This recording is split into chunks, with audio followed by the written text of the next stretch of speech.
Hey guys, today we are in Porsche and this car had the battery disconnected for a few hours, and after that the auto closing of the windows is not working properly, so you cannot close or open the windows with a single press or single touch of the button, and we need to calibrate this. So what you need to do is open the window all the way down, and right now press and hold the button once again. You will hear a click inside the door.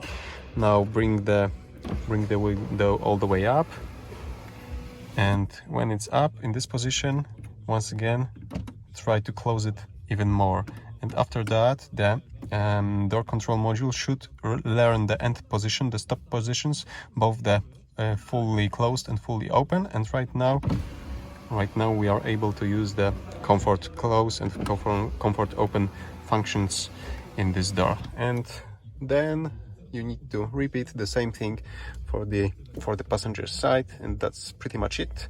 So give me a thumbs up if you like this simple tutorial, subscribe for future ones, and see you soon.